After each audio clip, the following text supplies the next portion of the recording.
Brendan, you're a bit of a veteran of this fixture now. What is it for you that makes it special, that makes it so unique? Well, I think the whole occasion is the sort of build up to the game, the intensity in the stadiums, of course. And just the overall emotion around them are absolutely fantastic. So something that I've always enjoyed, no matter what stadium, whether it's Celtic Park, Ibrox, Hampden, the great games to be involved in. Aside from having good players to work with, what do you think has been key into you having a very good record in this fixture? Just one defeat. I've got to be honest, I think I go into every game and people will reference the record, but I think the mindset is really to go in and forget about what's happened before. You know, it's you can't rely on that. It's the preparation, it's the calmness of the team. You know, the build up to the games are relaxed but focused, and of course then you have to perform. So and the players over both my periods here have performed so well in these games. So like I said after the last game, I'm really looking forward to this game. This is a game where, as I said, the supporters was 60,000 odd. The pitch will be magnificent. And it's a chance for us to perform. Have you been surprised that Rangers have pushed you this far into the season, that it's gone this long, given where they were perhaps at one stage? Not really thought about that. I think going into every season and every competition, you always expect to have competitors, and of course Rangers normally being the closest ones. But the focus primarily has been on ourselves, so however which way we've started the season, how we were in the middle, our focus has been on ourselves and getting to a level that I would expect us to be at. And certainly we arrive into the game, we've had 7 out of 8 wins. The draw we had was still a very good performance at Ibrox. So we arrive into the game in a good feeling, and as I said, Rangers have been close a lot of the way through the season. So, but that's what you want. You want the competition, and that hopefully brings the best out of you. After playing very well against Hearts last weekend, you said this weekend you hope to have a bit of fun. Are you surprised at how that comment has caught the attention across the city? Yeah. It was. I think anyone who was at my press conference would have sensed and the way in which it was said. It was, you know, the obviously the reaction to that is totally without merit, and it has no context whatsoever. You know, I certainly have never referred. You mentioned my past record in these games. I've never referred to these other than being intense, being competitive. So we never talk about the game as that, but we talk about the whole occasion. The occasion is one of the most iconic games in world football, and I love it. It's one of the big reasons I'm, here, and the great pride and privilege I have of managing Celtic in a Rangers game. So the whole emotion, the whole feeling around this game is absolutely amazing. But yeah, I've seen some of the headlines around the disrespect and whatever else, but it's totally without merit. It was never in that context being said, and I never would be that person to disrespect another manager or another team, So yeah, but I suppose it's part of the build-up for you guys. Yeah. Can that situation maybe show the pressure, sort of powder keg environment of what the lead up to this match can do, whether people can cope with the pressure or not? I don't know. I can only talk for myself. As I said to you, I've loved these fixtures. It was the ones I've been really looking forward to since when I was up here the first time, and for me the record is great, but for me it's always about building more memories and more great occasions in this game. So, but everyone responds, reacts in different ways. As I said, I understand the feeling and the tension that can be around these games, but that's not me. My job is to find the calmness for the team. And like I said, the players have been very, very relaxed, but focused this week. Preparation's been first class. And then that allows us to go into the games ready. You mentioned happy memories in your previous spell here at the club. you've managed to wrap up the title against Rangers on one of those occasions. This time, it may not be mathematically possible to be crowned champions tomorrow, but how much of that is a huge opportunity to almost, you know, to be on the line, to put one hand on the trophy tomorrow? How big of an opportunity is that? Well, it's a great opportunity. You know, that's what, you know, stands in front of us. You know, we have that opportunity to do that. But like you say, nothing will be won. We need to go and perform well. We need to work hard. We need to be intense, and we need to ensure that our game is at a good level. We'll have an amazing support, which will just take us through the game and that wave of emotion, and hopefully we can entertain the supporters as well, you know, on the field. But yeah, primarily the job is to get the 3 points, and if we can do that, it puts us in a brilliant position with 2 games to go. How's your squad looking? How big of a decision do you have to make in terms of Maeda, Forrest or whatnot, in terms of that front three? Yeah, I think every game is that. Every game you're always looking at the dynamics and trying to anticipate what the opposition might play and the players you can play against that. But yeah, I'll whatever team we play, to start the game, I'll be really comfortable with, but knowing that the impact of the substitutes will be very important. There's a real narrative around the idea that Daizen Maeda has a lot of success up against James Tavernier. What's your thoughts on that? I don't know. He plays well. He plays well. James is a really good player. He's been a really good captain for Rangers. Daizen, he's an amazing athlete physically. He scores goals. He's a threat. He's intense, which obviously is very difficult to match. You know, he's a real specimen physically. You know how he presses, how he runs, and of course in a pressing team like ourselves, that's absolutely vital. You mentioned the phrase "relaxed focus" a couple of times. How do you make sure that tension that might be out with the training ground and the fans maybe doesn't kind of come into the players, keep them relaxed? No, but I think it's what I say. We're very focused on ourselves and being in here and doing the work. And I think the players know by the time they arrive into the game tomorrow, they've had a really good week of preparation.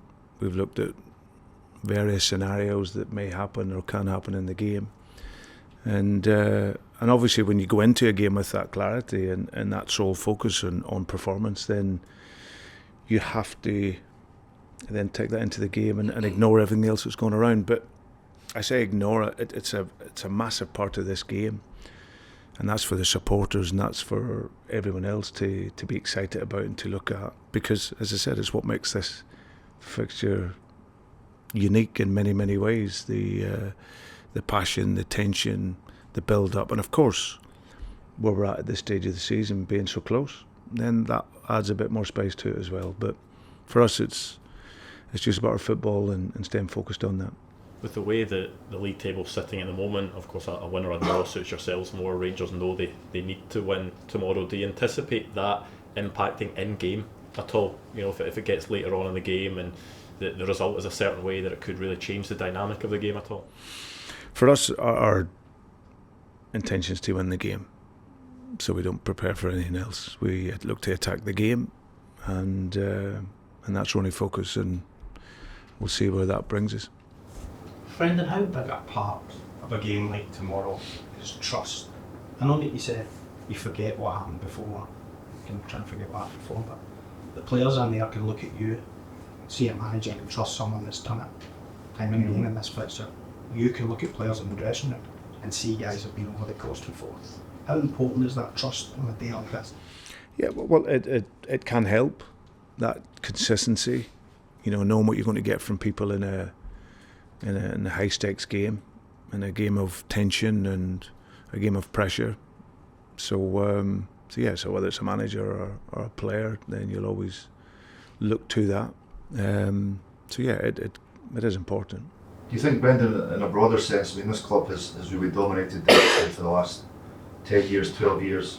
I know players change, managers change, but over this stretch of the season, this club knows it's done it before routinely. Do you think that plays a part in confidence levels? Yeah, I definitely think it does. I think, like you say, there's been it's a culture and environment that's created here also. I think that there's winning, but the build-up of how you win is always important, and I think that obviously breeds confidence. I think what really helps is, and it maybe goes back to the question that Craig asked. I think when I'm here and along with myself, I look around the team and I look around the staff, and there's players here and people here that have done it. They understand what it takes. Callum McGregor, James Forrest, some of the other guys now, they've been in for a few years. You've got John Kennedy in the staff, Stevie Woods in the staff. So that gives you that confidence and obviously understanding of what it takes. And when you have that, then you can approach this with a calmness that allows you to focus on the performance and not get too carried away with all the noise. Talk about the trust and experience there. See, during that kind of spell of the season when we're dropping points, is that something you need to fall back on and get yourself to where you are now? Well, I think it's one that you have to back yourself in that moment. I know that performance-wise and at times results, it wasn't to what we would have all liked and wanted, but that's, again, you have to stay focused and stay calm. And I think the whole underlying thing, what I was fully aware of, which probably lots of people maybe were but didn't want to say, the principal difference was personnel. We had really important players missing, and when you have players of that ilk that kind of really affect the performance in the team when they're not there, then the football looks different. And whether people didn't want to admit that or didn't see it, but whatever it was, we certainly weren't at the level that we're at now. So, but importantly, it was the case of staying with it. Players were brilliant in the whole process. They had belief in what they were doing. Such a humble group, such an honest group. And it was just a case of just chipping away, and then when we get to a stage where those players are back, the football then starts to shine. And obviously then in the last performance against Hearts, that was more like what I would have expected if the team was fit and available for most of the season. The consistency, the tempo, the directness, the speed, the quality, all those aspects were there in the game. So but let's hope we can finish in that way with those players fit, and then the football can smile for us then. You've been in situations like this towards the end of games where you've been already winning the league or you've been well clear. This is a slightly different scenario to what you've experienced before. Can you still enjoy it? These games, if you got to try to? Yeah, I have to say from a personal perspective, it doesn't feel any different. I think that the other times we've had leads or not, or like this one here when it's tight, the focus is really on the next game and performing to the very highest level that we possibly can. I'll go back to the first season here when we had an invincible season. We could have easily checked out of that long before we did. But the mentality is to go into every game to win and win in the very best way that we possibly can, and that took us to the end of the season unbeaten and to achieve a great season. So for me, it never changes. Whether you're 3 points clear or 30 points clear, our measure is us being the best that we can be, finishing this season as strong as we can, so we can take a really strong, positive start into next season. So it doesn't feel any different because the focus is on ourselves. Brendan, we've also spoke a wee bit about the wingers already, but with James Forrest coming back into the team, he's been playing kind of off the left, and that's where a lot of his contributions have been coming from. And with Dazimaya done now, obviously back training and playing with his preferred position being on the left hand side, is it a choice for you to play one or the other, or can Forrest go back onto the right hand side and be as effective as he's been on the left since he's come in? It's great, isn't it? That's it. You just giving away the team, aren't you? So no, listen, it's a great question. I think what's important is having the flexibility. Dyson can play on both sides. James can play on both sides. Depending on the opponent, depending on the game. It's whether we want inverted wingers or wingers on the outside. It just depends on the game. But the point you're making is absolutely right. It's great for me from a managing and coaching perspective to have that flexibility. Dyson we've seen play on the right this season. James, like you say, has played on the left, but he could play on the right. The other guys also. So I think the key is having the flexibility and players that are adaptable, that can play in whichever position you want them to play in. Brendan, you described it as one of those iconic games in the world. When you're standing there, do you think of the history? Do you think of the managers who stood where you are? And you say it's a privilege and inspiration, but does it sort of place it all in context with that huge history that's there? Well, definitely having, as a boy, Henry, growing up and seeing these games and watching them and feeling the emotion of them. Certainly, I remember my very first game when we won 5-1 at home in that September, and there's definitely a sense of that. Again, you take yourself back, really, because you're like a supporter really on the side of the pitch, but what you get the chance to do is manage the team. So that's where the privilege comes from and the honour of it. But as the games I've watched all my life, been involved in all my life, and now have been involved in quite a few of them. There's certainly nothing gets mundane. This will be what I think by the end of the season we'll have played 5 times.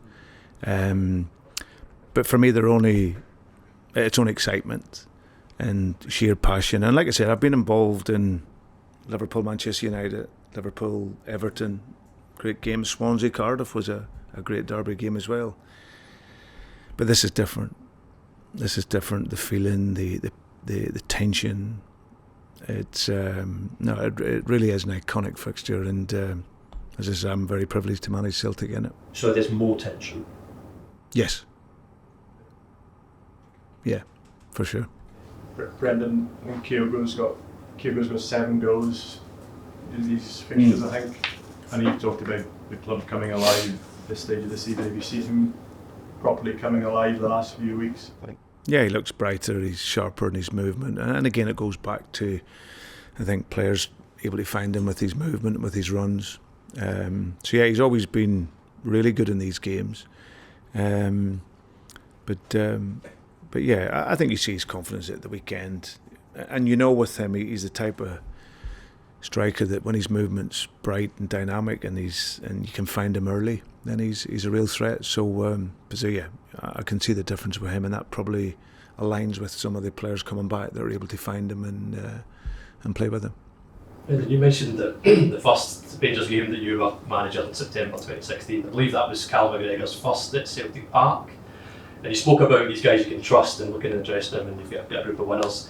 You've seen him mature as a player, as a person as well in that dressing room. What's that like to see him now the captain, to see him in the huddle calling the shots, given that you experienced that Rangers game at Celtic Park? Yeah, it's been amazing to see.